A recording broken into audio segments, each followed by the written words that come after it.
What's going on, everybody? This video is just going to be about the latest D&D table I made for me and my friends to play Fallout campaign on.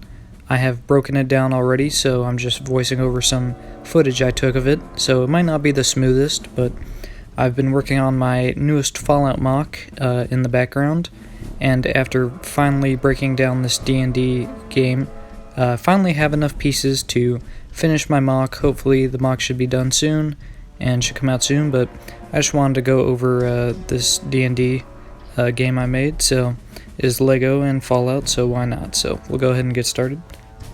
Here is the Dnd Game Board on my dining table. For D&D, you want to have things covered until your players' characters are actually somewhere where they can see things, and luckily I have this Vault-Tec bed sheet type thing I was using to cover it up. So this campaign mostly was taking place in a town.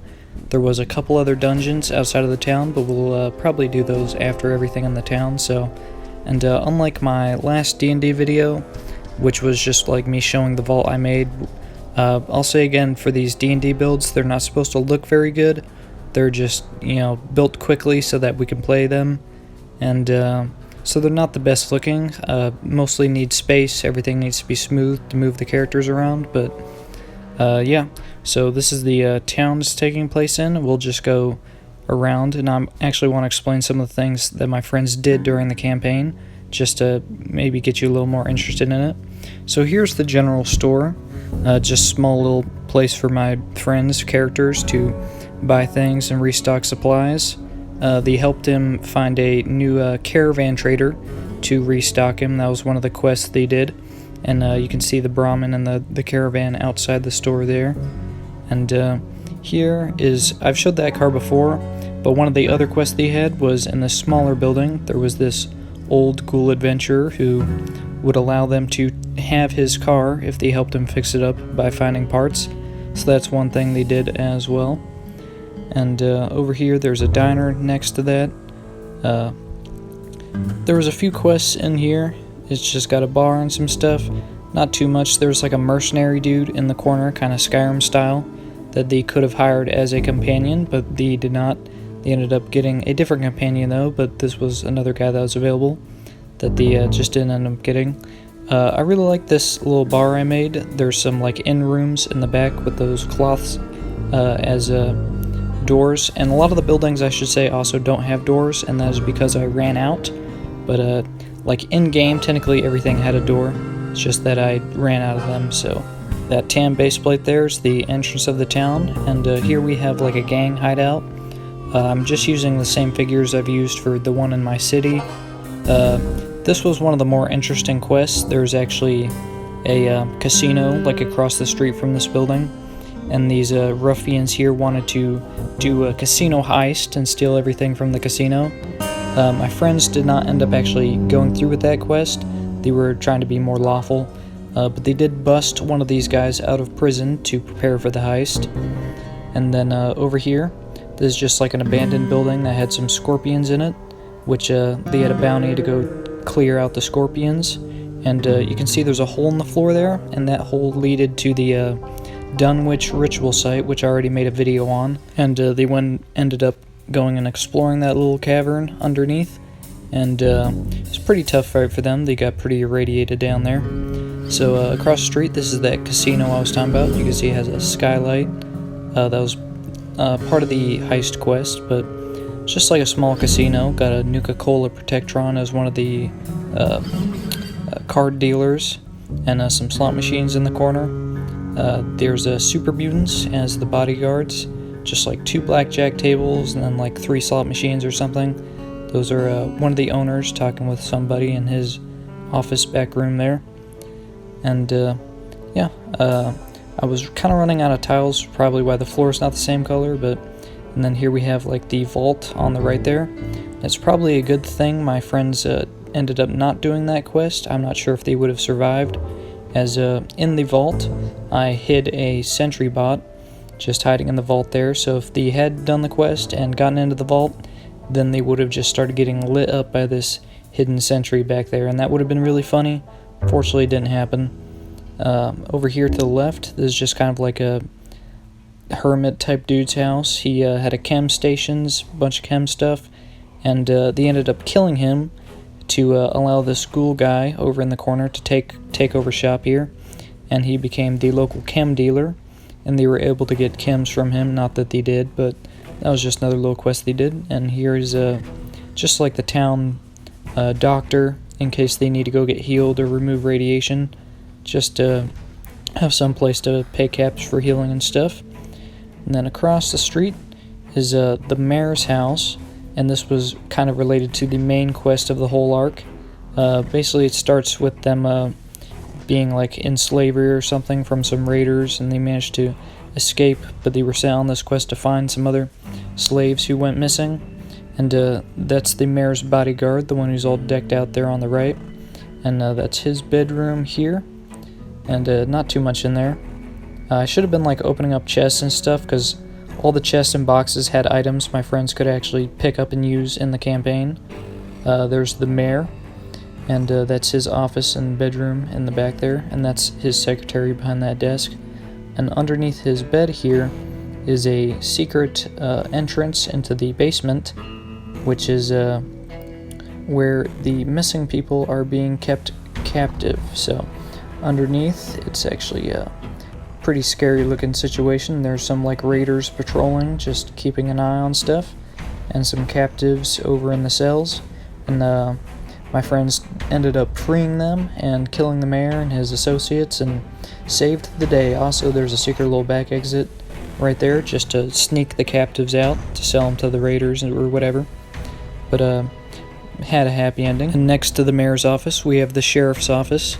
And as I said, one of my friends did break out, one of the ruffians from the jail.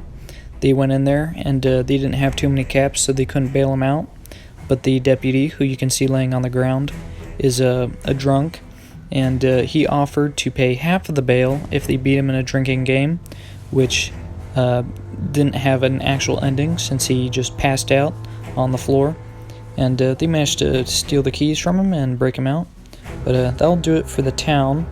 Let's go look at some of those dungeons. And if you were interested, this is, I'm not sure what the technical term is, but the divider that the DM uses. This is my homemade one, all Fallout themed, of course. And we're now going to look at the first dungeon. I had a smaller one of those Vault-Tec covers to hide it. This was the smaller one. Outside there was a merc who was lying in wait. He was hunting down a bounty, some dude that was camping inside, and he was just trying to wait him out. And once my friends came here, they ended up going inside and taking care of it themselves. They could have sided with either the bounty or the bounty hunter, but they were just after the caps, so they weren't necessarily so lawful in that case. Yeah, let's get into this. So it's split into different rooms with modular roofs for the rooms so that you can't see into other rooms. This first one, there's just like a dead dude with a torch and some stuff laying around. That door is locked and that door is open. When my friends got in here, they decided to go left, but through the locked door, we have some geckos. One snacking on a corpse over there, but some geckos over there in the corner. And like some items for them to pick up and stuff. That door there is locked with a terminal, so they could have either picked it or decided to hack the terminal. But as I said, they originally went left, and funny enough, there's like a landmine right behind the door, and when my friends did step on that, it was pretty funny. And in the room next to that, hopefully I open it, there we go, and there's some more geckos in that room there, so they ended up going that way, and then decided to backtrack and go through the other way, but either way they ended up in this room here. They managed to not set off that tripwire. They learned their lesson from the frag mine, but there was a Mr. Handy in here they had to deal with, who belongs to the bounty, who's camping in the final room. And yep, they managed to take him out and not get hit by the rigged hunting rifle there.